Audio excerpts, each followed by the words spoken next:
دلچسپ اور informative video کے لیے سبسکرائب کریں پاک میڈیا پوائنٹ۔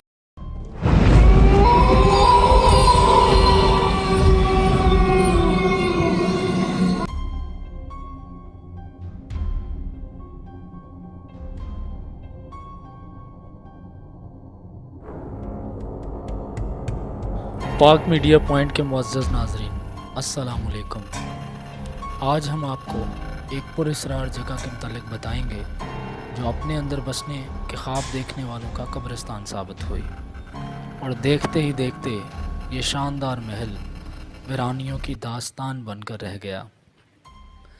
شہر چنیوٹ میں واقع گلزار منزل، جسے آج ہم عمر حیات محل کے نام سے جانتے ہیں، اپنی شان و شوکت کے ساتھ ساتھ انتہائی کربناک واقعات کی بنا پر ایک منحوس محل کے طور پر جانا جاتا ہے۔ چنیوٹ ہی کے ایک تاجر شیخ عمر حیات نے آج سے تقریباً 100 سال پہلے اپنے اکلوتے بیٹے اور اپنی بیوی کے لیے دل و جان سے اسے تعمیر کروایا۔ اس کی تعمیر میں سینکڑوں ماہر مزدوروں نے حصہ لیا۔ کہا جاتا ہے کہ اس دور میں اس کی تعمیر پر 4 لاکھ روپے لاگت آئی، جو اس وقت کے حساب سے ایک بہت بڑی رقم تھی۔ ناظرین، یہ محل اس قدر شاندار تھا کہ لوگ دور دراز سے اس کا شاہانہ طرز تعمیر دیکھنے کے لیے آتے تھے۔ یہ کسی بادشاہ کے محل سے کم نہیں تھا۔ چنیوٹ میں واقع ایک پراسرار اور قدیم حویلی گلزار منزل کی، جسے عمر حیات محل کے نام سے بھی جانا جاتا ہے۔ شیخ عمر حیات ایک بڑے بزنس مین تھے، اور اس محل کو بنانے میں کہتے ہیں کہ پیسہ پانی کی طرح بہایا گیا، اور جب یہ محل تیار ہو گیا تو کچھ عرصہ بعد شیخ عمر حیات کی وفات ہو گئی اور وہ اپنے اللہ کو جا ملے۔ شیخ عمر حیات کی وائف اور اس کا اکلوتا بیٹا گلزار احمد رہ گئے۔ شیخ عمر حیات کی وائف نے سوچا کہ وہ اپنے بیٹے کی شادی کر لیں۔ بیٹے کی شادی کے لیے اس حویلی کو دلہن کی طرح سجایا گیا، بڑا وسیع انتظام کیا گیا۔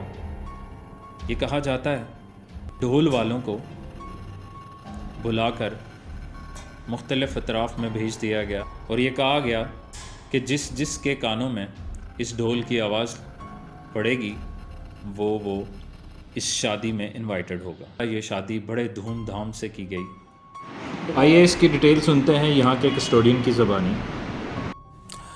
ولیمے کی صبح اس گھر کے مکینوں پر ایک اور قیامت کا سامان لائی۔ حادثے کی اصل وجہ کا علم تو اب تک معلوم نہیں ہو سکا، مگر سنا ہے کہ دولہا غسل خانے میں نصب حمام میں دم گھٹنے سے انتقال کر گیا۔ بیوہ ماں نے جنازہ نہ اٹھنے دیا اور محل کے دلان میں ہی دفن کروا دیا۔ بیٹے کی موت کے 1 سال بعد عمر حیات کی بیوہ بھی چل بسیں، اور وہ بھی اپنے بیٹے کے پہلو میں ہی دفن ہوئی۔ کٹہرے میں موجود 2 قبریں عمر حیات کی بیوہ اور اس کے بیٹے گلزار کی ہیں۔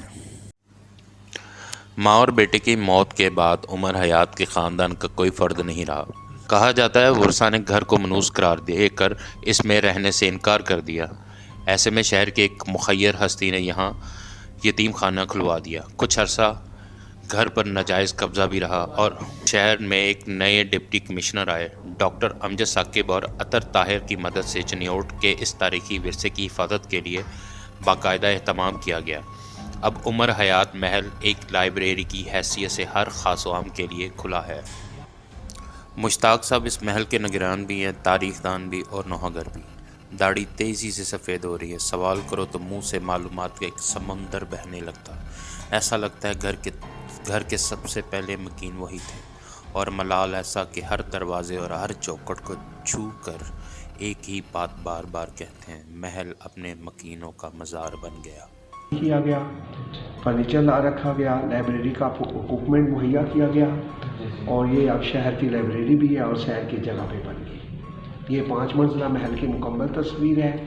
اب اوپر کے 2 بالا خانے، درمیانی پل اور وہ پالکی نہیں گئے۔